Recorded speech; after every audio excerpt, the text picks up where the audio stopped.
The Meg, aka Megalodon, roamed the oceans long after dinosaurs were wiped out by the Great Meteorite. It was one of the largest and most dangerous hunters that have ever lived on Earth, as well as the biggest shark.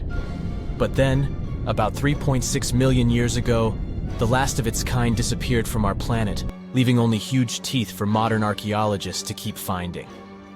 There are a few theories about why it could have happened, but scientists might have found the true reason.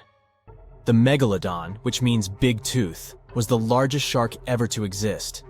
It reportedly lived around 20 to 3.6 million years ago and was truly enormous. Its bite was more powerful than that of a T-Rex, and likely any other powerful predator that has ever roamed this planet. It's probably not surprising since this marine creature had extremely strong jaws that could span from 9 to 10 feet wide. That's enough to swallow two grown-up people side by side. The jaws were also lined with 276 teeth, and they reached 7 inches in length. That's as long as a small hedgehog. Once these teeth got worn down, the shark got rid of them and grew new ones. Such large sedated teeth helped the Meg to eat meat easily. The shark itself could grow up to 59 feet long. That's twice the length of a London double-decker bus. The animal was also pretty heavy. While a fully grown T-Rex weighed about 8 tons, the weight of a large megalodon could be more than 30 tons. With no competitors, the enormous shark was the real king of the oceans. It hunted other sharks, large fish, and even whales. Then why did such a magnificent creature disappear from the face of the earth? The previous theories mentioned the great white shark. The megalodon is usually described as some gigantic version of this marine animal. And this is a common mistake made because most people think these creatures were related. But in reality, the Meg looked more like a modern bull shark. Its snout was snout, its lower jaw was rather flat, and long and massive pectoral fins supported the animal's weight. But what's more important, the ancestors of today's great whites existed at the same time as the megalodon. Now, with great size comes great clumsiness. And although the Meg was huge and powerful, it was also not as nimble as smaller and quicker great white sharks. Great whites could have rivaled a megalodon for food, and were often more successful hunters thanks to their agility. They couldn't fight the Meg openly, but were fast enough to steal its food. So according to this theory, the only food left for the megalodon were whales and equally big marine animals. Grown-up Megs could easily catch such beasts, but their offspring were much smaller and more vulnerable than their parents. Could smaller sharks have used this to their advantage? Maybe while megasharks were still little, they became a meal for great whites, as well as bull and tiger sharks. Even at those times, a great white shark could reach the length of 20 feet, while a megalodon kid was definitely smaller. But even if there had been no open confrontation between young megalodons and smaller grown-up sharks, Meg kids wouldn't have been able to find food for themselves to grow to adulthood. The reason is the same. The population of other sharks was growing, and they were rivaling each other and the Meg for convenient food. The more great whites and other sharks appeared in the oceans, the less food remained for young monster sharks. Eventually, they probably starved. But it's just one of the theories that try to explain why the Meg went extinct, and here's another one. A new study has shown that the Meg was most likely a warm-blooded predator able to regulate its body temperature, and that might have been the reason why this species disappeared with time. Scientists analyzed isotopes of the tooth enamel of the megalodon and concluded that the animal could easily maintain a body temperature that was around 13 degrees F warmer than the temperature of the surrounding water. Such a temperature difference is much greater than what other sharks living at the same time as the Meg had, and it's large enough for the ancient predator to be classified as warm-blooded. These days, most fish are cold-blooded. Their body temperature is the same as the surrounding water, but some sharks, like mackerel sharks, keep the temperature of all parts of their bodies a bit warmer than the surrounding water. But it doesn't make them completely warm-blooded because they simply store heat generated by their muscles. And in mammals, body temperature is regulated by a special region of the brain called the hypothalamus. Anyway, the Meg's warmer body allowed the animal to move faster, deal with cold water better, and spread out all over the world. But eventually, it might have led to a disaster.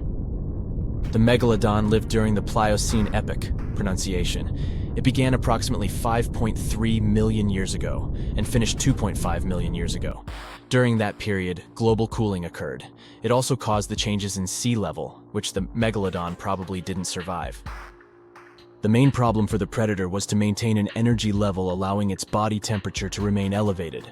But to do it, the animal had to eat a lot, and I mean it.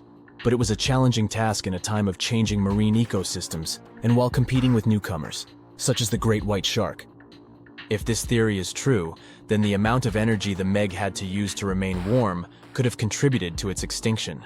This new information is very important to us.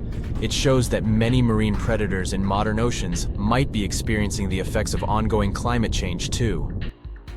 By the way, have you heard that there have been several cases when people were sure they had seen the Meg? Or at least some similar extremely large monsters. And these sightings happened relatively recently. For example, in July 1916, the New Jersey coast of the US was terrified by a series of shark attacks. They happened during an oppressive heat wave when hundreds of beachgoers tried to find shelter from the heat near the water. People described the culprit that had caused all that havoc as a giant shark, much bigger than any regular one. Since then, scientists have been debating which shark species was involved in those accidents. The most popular guesses have been the bull shark and the great white. A picture of a huge shark roaming the Pacific Ocean not far from Guadalupe Island appeared in 1999. The creature was nicknamed Deep Blue. It could be distinguished from others by a wavy pattern separating its gray back and white belly. But even though some people claimed it could be the infamous megalodon, experts came to the conclusion it was a female white shark, the largest ever seen. The average length of a male white shark is 11 to 13 feet. Females are bigger, up to 15 or 16 feet, but Deep Blue reached more than 20 feet in length. No wonder people were confused. For the last time, Deep Blue was spotted in 2013 near the western coast of Mexico's Baja California.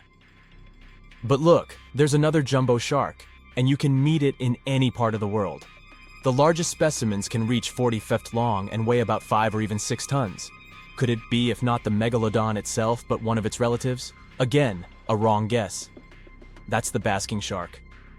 This animal prefers subpolar seas, with temperatures not higher than 58 degrees F. Even though some of these animals do migrate to warmer places. Like whale sharks, basking sharks are harmless and don't attack snorkelers or divers. These creatures have loads of small teeth, but they don't use them when feeding. Instead, they swim with their huge mouths open and swallow plankton. A grown-up basking shark can filter nearly 2,000 tons of water per hour.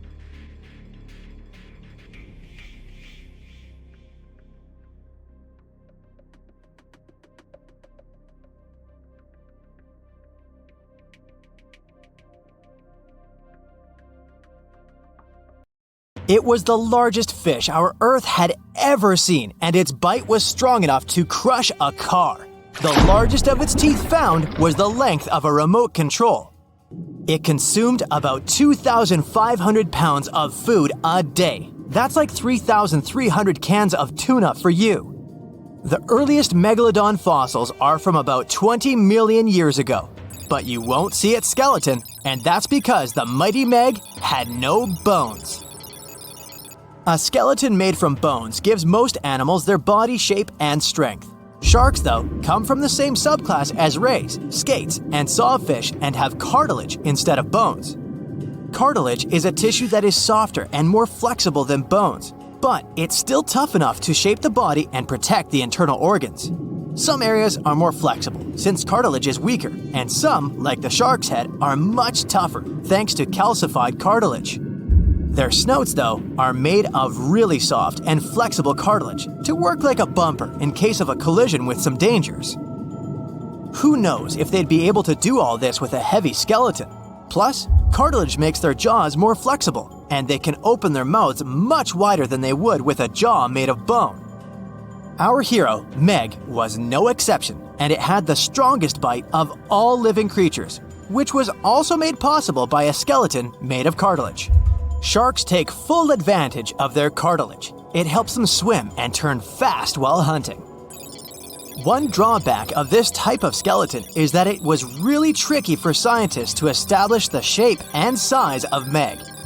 Normally, they would do it using fossilized bone skeletons or their parts. With Meg, they had to guess based on the teeth they found and comparisons with living relatives.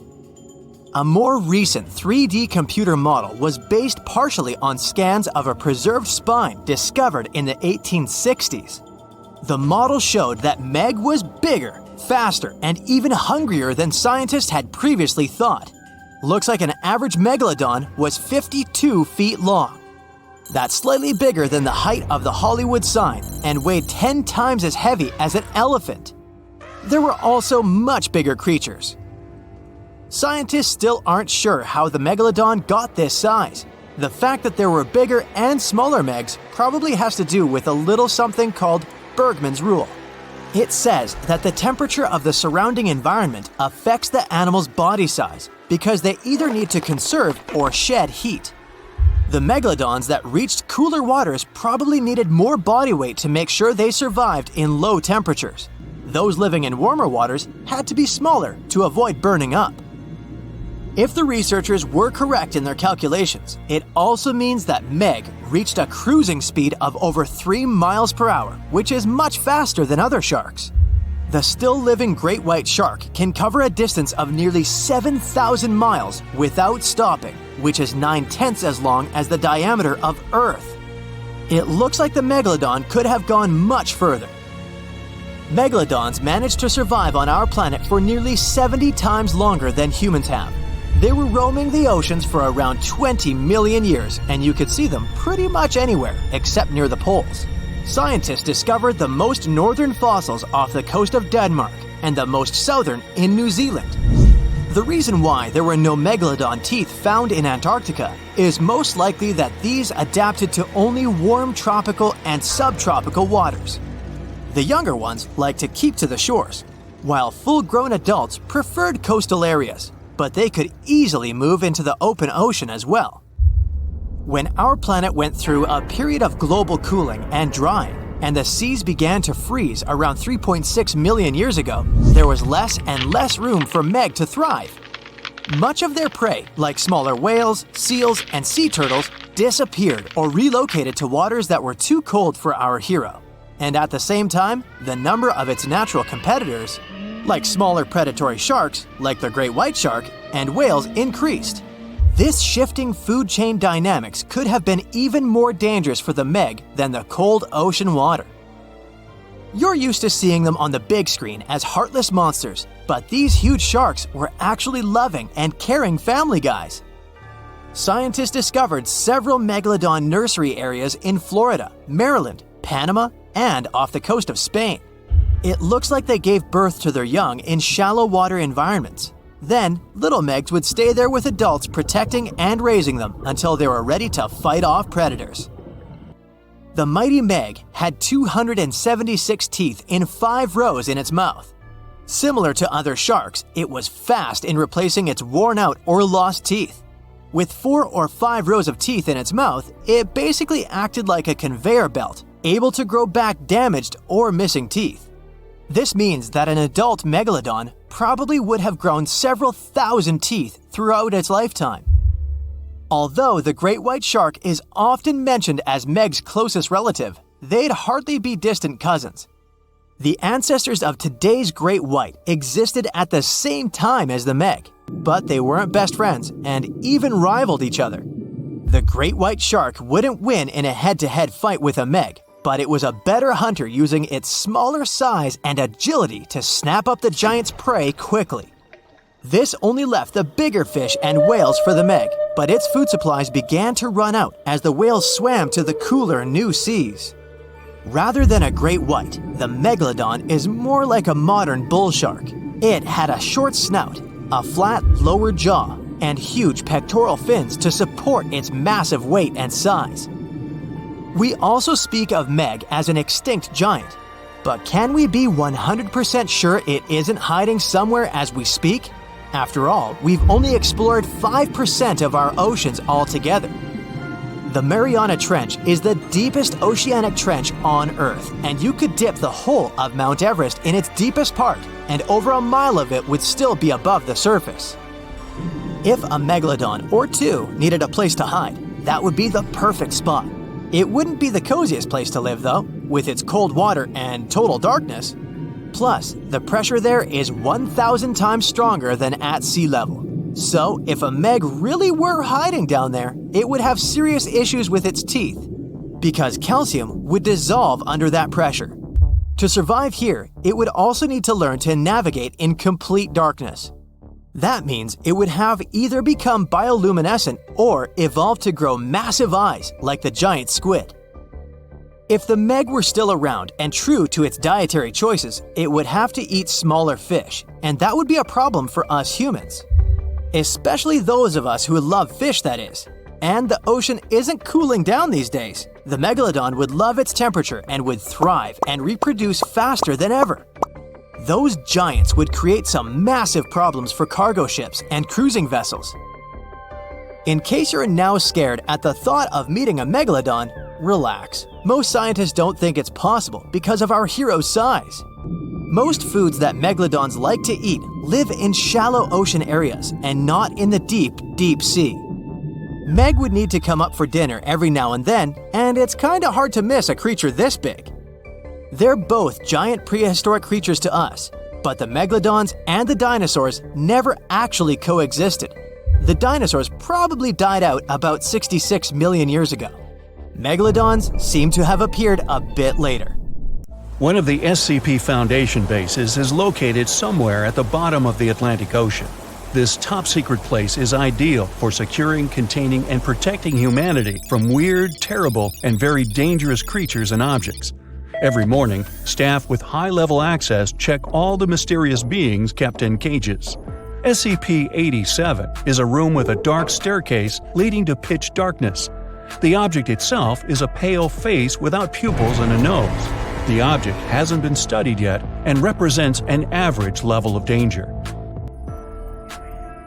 Object SCP-337 is a mass of ordinary human hair weighing 130 pounds. It probably has intelligence, can move in any direction, and control each of its hairs. It attracts all the nearby strands of hair to increase its mass. It's unknown what size the object can reach with an unlimited supply of hair. Represents an average level of danger. Object SCP-432 is a small locker with a huge network of intricate tunnels and mazes inside. The object is safe, but unexplored. Object SCP-682 is a colossal reptile the size of a bus that can transform its body. It's practically invulnerable, can regenerate, resist any damage, and adapt to any danger. It has intelligence and doesn't like people. The object is extremely dangerous and still unexplored. Stop. Wait a minute. Where is Object SCP-682? Its cell is empty. Oh no, it's escaped! Hit the alarm! The huge reptile that cannot be destroyed is lurking somewhere in the waters of the Atlantic Ocean. It's grown fins and gills to feel comfortable underwater. It's heading to the mainland for one purpose: to enjoy its freedom and scare people. 10 submarines and 20 cruisers begin patrolling the area using high-precision echolocation technologies. The reptile couldn't have gone far. A signal appears on one of the radars. Some huge object is floating toward the ship at great speed. But it's not SCP-682. It's something much bigger. Ah, this is Meg, short for the Megalodon, a giant ancient shark. Usually they were the size of a train car, but this shark is enormous, like a Boeing airliner. Ships and submarines have disturbed this ancient monster. It approaches one of the cruisers and breaks through the hull. The boat is sinking fast. At this moment, another dot appears on the radar. This is SCP-682. The reptile quickly swims to the shark. They look at each other for a few seconds. SCP-682 is much smaller than the Megalodon, but it has intelligence and the ability to regenerate and transform its body.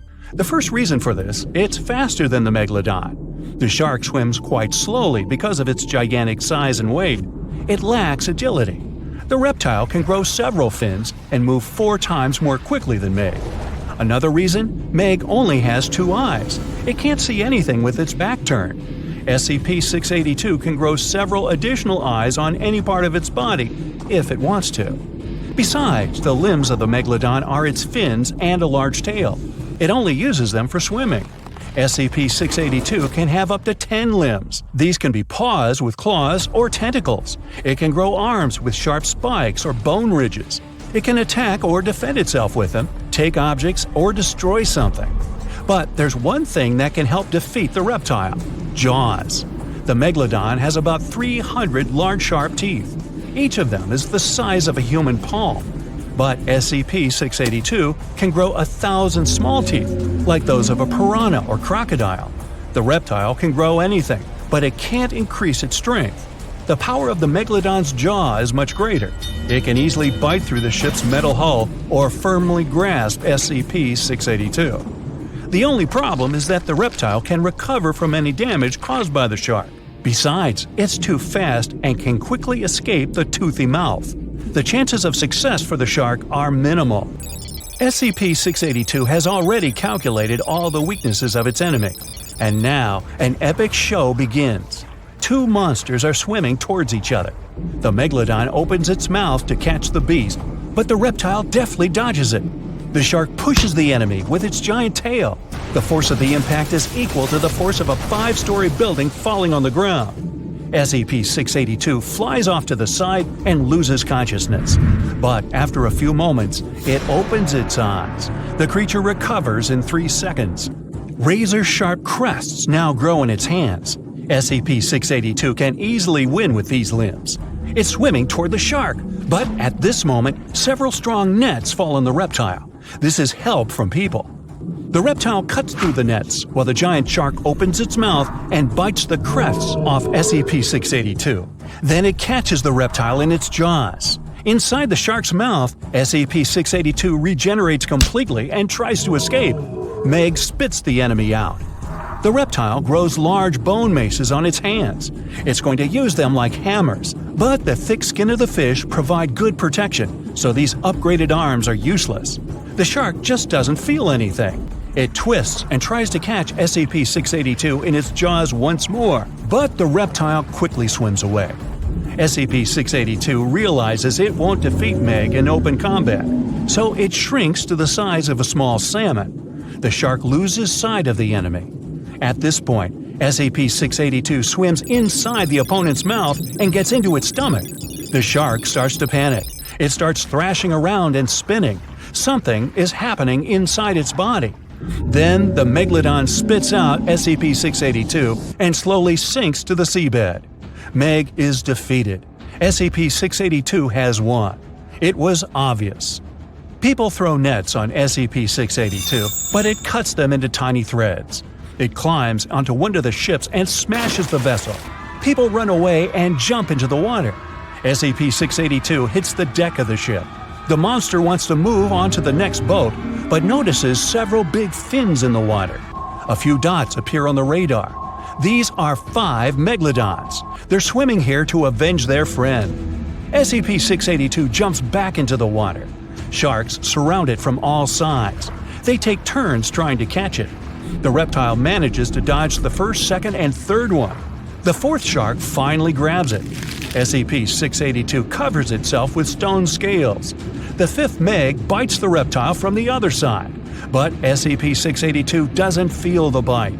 Its skin is strong enough to resist the shark's teeth, but still, it decides to change its strategy. The monster then makes itself tiny and flat to slip out of the megalodon's jaws. Then it grows a hard shell and hides inside it like a turtle.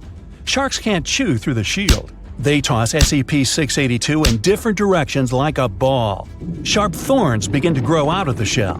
They scratch sharks' noses. They can't do anything. Right at this moment, a round bath escape gets lowered into the water. It moves up to the hidden reptile and opens the door. The water gets inside along with the monster. SCP-682 can't go anywhere. It's inside a high-strength carbon steel chamber. It tries to break out, but it's pointless. Sharks are not satisfied with this. They want revenge. One of them bites through the cable of the bath escape. It sinks to the seabed and hits the reef. The sharks tear through the material, and SCP-682 manages to get out. The megalodons attack the reptile, but it uses its sharp spikes to scare them away. Then SCP-682 becomes furious. Sharks swim away from it. The monster has won again. At this moment, a powerful earthquake begins. The seabed cracks. and a giant tentacle climbs out of a huge crevice. It seems that SCP-682 has a new opponent, and this is a Kraken. The reptile is about to defeat this monster too. But this story is for another video.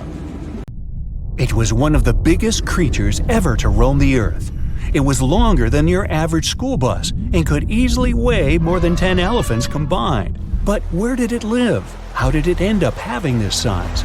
And most importantly, why is it extinct nowadays? Let's find out. The megalodon was the largest predator ever known in our planet's history. In terms of its location, the megalodon lived practically in all waters on our globe, except near the poles. The reason why there were no megalodon teeth found in Antarctica is probably that the gigantic creature adapted to only warm tropical and subtropical waters. The younger ones liked to keep to the shores, while full-grown adults preferred coastal areas, but they could easily move into the open ocean as well. How do we know the megalodon was so widely spread?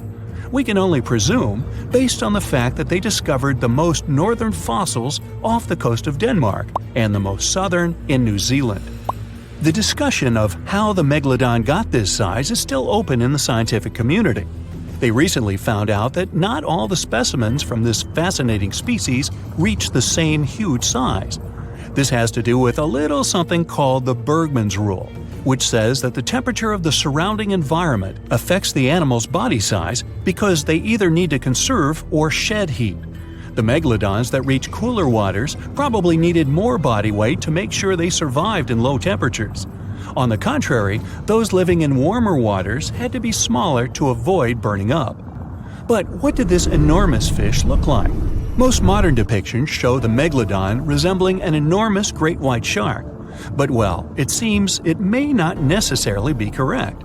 The megalodon likely had a much shorter nose and a flatter jaw that looked almost squashed when compared with a great white shark. It also seems to have something in common with the modern blue shark: extra-long pectoral fins. They needed these to support their weight and size while navigating the planet's waters. Lastly, the lady megalodons, seem to have been about twice as large as the gentlemen. As for their offspring, even a small megalodon was enormous, at least 6.5 feet from nose to tail. How do we know that? Because specialists have stumbled upon megalodon nursery habitats in Panama, Maryland, the Canary Islands, and Florida. Even the piles of used diapers were enormous. Nah, not really. Surely the scariest aspect of the megalodon's looks was its mouth. I mean, think about it. Megalodon had whales for dinner, so it obviously needed to open its mouth wide enough. Scientists have estimated that its jaw would span a mind-boggling size, 9 by 11 feet wide. Just to paint you a better picture, that means it could have easily gulped down 2 adult people side by side. Wait, which 2 adults? Those impressive jaws also feature 276 teeth. Based on modern reconstructions of the force of its bite, it looks like it may have been one of the most, if not the most, powerful animals of prey ever to exist. For comparison, humans can have a bite force of around 1,300 newtons. Today, great white sharks have been estimated to be able to bite down with a force of over 18,000 newtons. The megalodon tops all the records, with an estimated power of bite up to 10 times greater than that.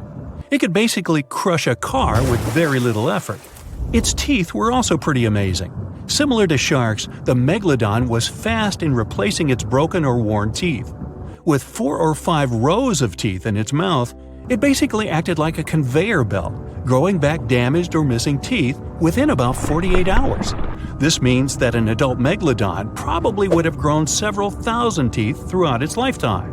It was nice of them to do that, though, since it's probably one of the reasons why megalodon teeth are so common in fossil records, and we're able to study them properly. To maintain its impressive physique, the megalodon had to eat somewhere around 2,500 pounds of food per day.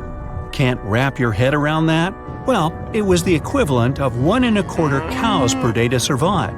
It's like if you had to eat 3,300 cans of tuna every day. I've used the word megalodon a lot, but have I mentioned where it comes from? When translated from Greek, it means giant tooth. Ah, those clever Greeks. However, this giant shark's full scientific name is a bit more complicated: Carcharocles megalodon. But are these gigantic predators actually extinct?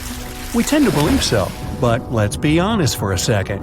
We've come to know more about the surface of Mars than the depths of our oceans.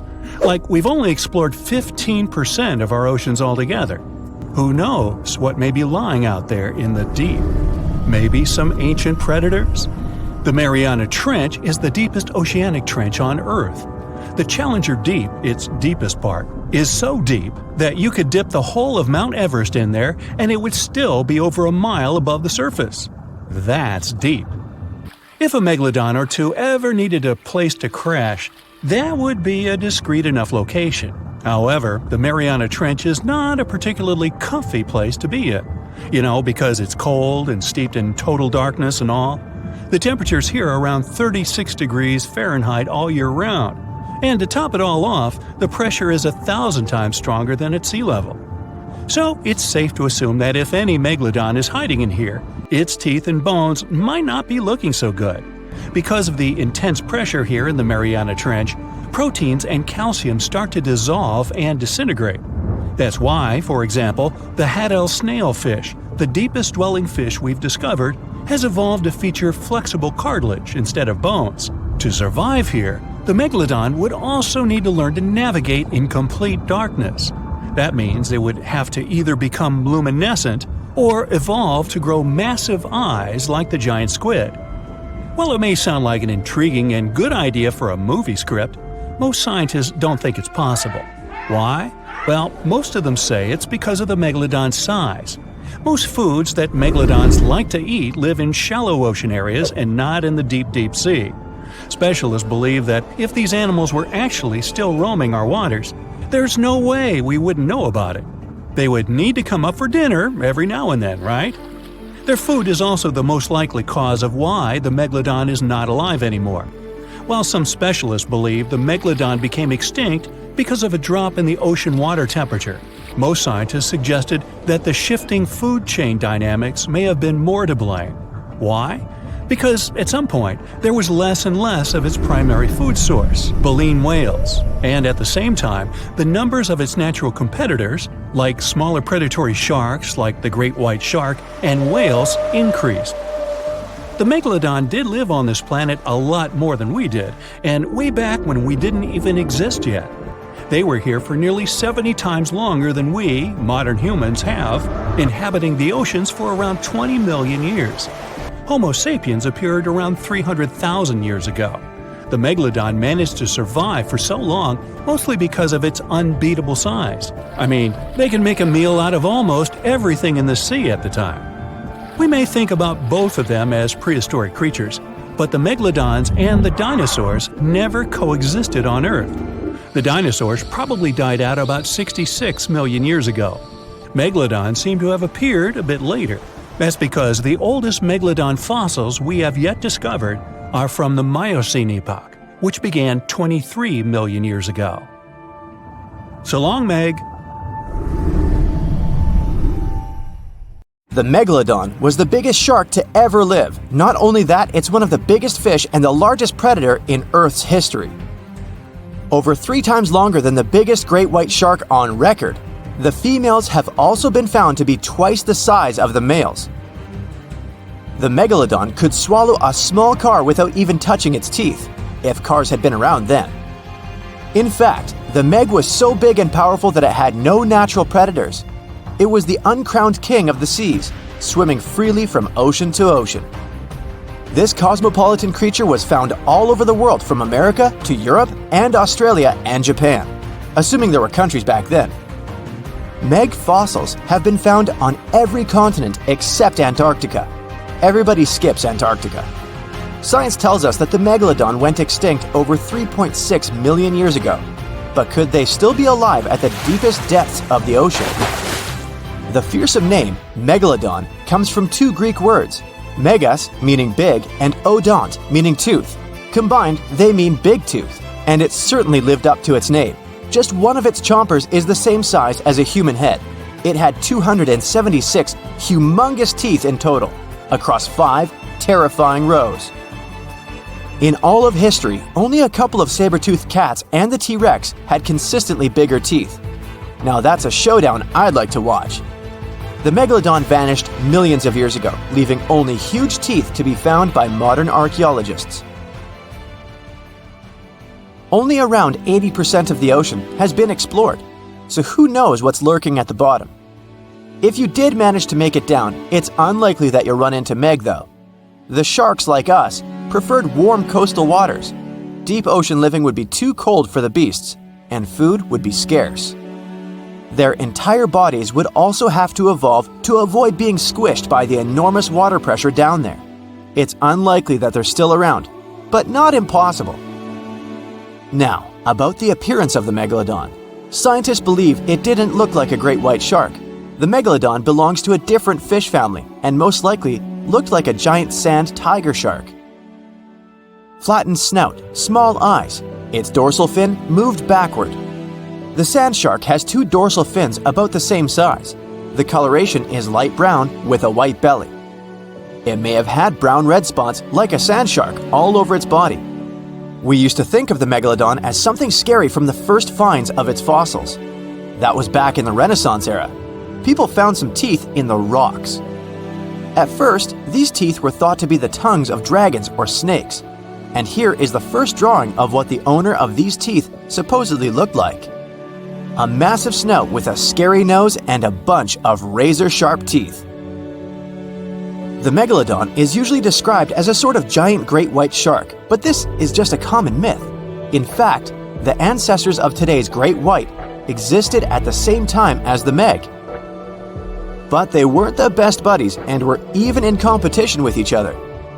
The great white shark was a better hunter, using its smaller size and agility to snap up Meg's prey quickly. They were also known to eat Meg pups, who were only half their size. This didn't help the whole extinction thing. We also have evidence that megalodons were brutal hunters, kings of the food chain. The first combat tool in their arsenal was the battering ram. The megalodon would take its prey by surprise. It had only one chance to hit it. If it missed, it would take too long for a second round. The maneuverability of the megalodon was comparable to a large truck. While a great white was no match for an adult Meg in a head-to-head fight, they sure weren't scared of stealing their food. This only left the bigger fish and whales for the Meg. But its food supplies began to run out as the whales swam to the cooler new seas. The whales adapted to prefer the colder temperatures, leaving our friend the Meg behind. The megalodons either starved or were frozen into extinction by the Ice Age. Rather than a great white, the megalodon is more like a modern bull shark. It had a short snout, a flat lower jaw, and huge pectoral fins to support its massive weight and size. As scary as they are, these sharks were actually caring family guys. Several megalodon nursery areas have been discovered in Florida, Maryland, and Panama. They gave birth to their young in shallow water environments. We know this from discovering loads of tiny megalodon teeth found in these areas. I wonder if they had nannies too. But how come there are so many megalodon teeth out there for us to analyze? Due to their messy, aggressive eating habits, sharks regularly lose their teeth. They lose a set of teeth every 1 to 2 weeks. That's 40,000 teeth in a lifetime. They must rake in a fortune from the tooth fairy. Because of this, their teeth were continually raining down to the ocean floor. Luckily for us, they're also the hardest part of the shark skeleton, which is why so many teeth have survived and become fossilized. It's fair to say the first discoveries of the Meg's teeth confused people. Early discoverers thought that the Meg's teeth were petrified tongues of ancient serpent creatures. They even used to call them tongue stones. It's also a common myth that the megalodon was around at the same time as the dinosaurs, although this would have been pretty cool. The dinosaurs were wiped out around 66 million years ago, but the megalodons came much later. The oldest Meg fossil is only around 23 million years old, but it's tricky to pinpoint the exact date. After all, calendars weren't invented yet. They became extinct way before humans even evolved. The earliest Homo sapiens, which is a fancy name for the first humans, emerged about 2.5 million years ago. But what if the megalodon shark didn't go extinct? Whale populations have dropped drastically since these guys were last around, so there'd be way fewer whales for them to chomp down on. Whales have also gotten a lot smarter and learned new defensive moves, making them way harder to take down. It's estimated that they ate around 12 tons of food each day. The Kraken is a colossal squid, a legendary sea monster, the biggest hunk of calamari you ever saw. And if this monster had existed, the world would have changed beyond recognition. The Kraken has powerful tentacles, solid muscles with suckers at the end. They're impossible to escape. The Kraken can break a ship in half, or just pull it down into the depths. But the worst thing about the Kraken is its size. According to old sailors' stories, its size is almost 10 soccer fields. Hey, maybe the Kraken could play soccer. The Kraken legends said the monster was so giant that sailors mistook it for a small island. In past centuries, it would have been impossible to defeat such a beast. If the Kraken existed in reality, it might have had offspring. Yeah. In all the world's oceans, there would be giant monsters that could sink any ship. It's unlikely that the Kraken would have competitors in its habitat, so its population would grow strongly. Since the Kraken is enormous, it would need a lot of food, so the population of other large sea animals would fall significantly. Blue whales, great white sharks, other giant squids, all the big sea creatures would be endangered.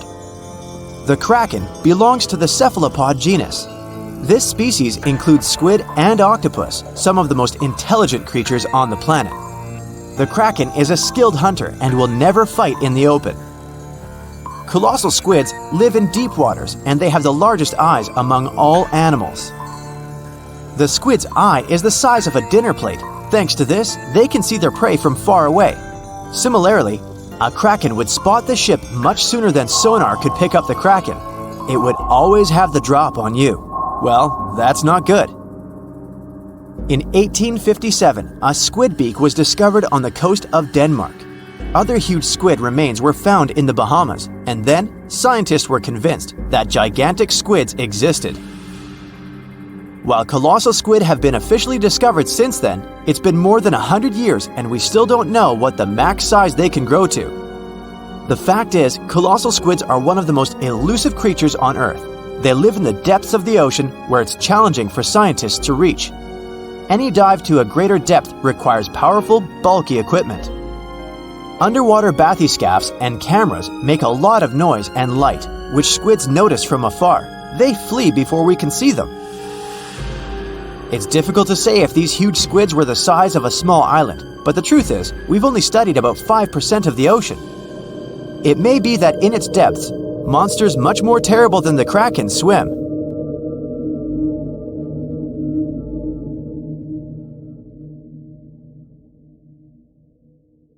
The giant shark that terrorized the oceans some 20 million years ago. For 13 million years, this 60-ton beast dominated the warm waters of our planet. Though, some believe that the Meg still lives in the most remote and deepest parts of the ocean. It's a hot summer day. It seems only logical to go for a swim in the sea. You're floating on your back, completely relaxed.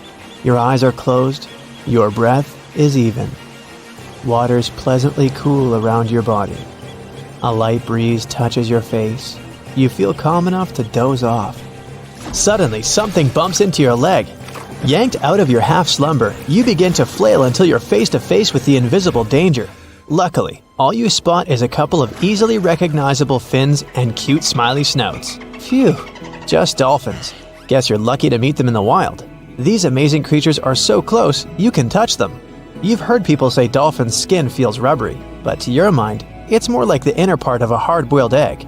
One of the animals is so close to you that its salty smell fills your nostrils. You know, though, that dolphins don't have sweat glands. It means they don't sweat and are pretty much odorless.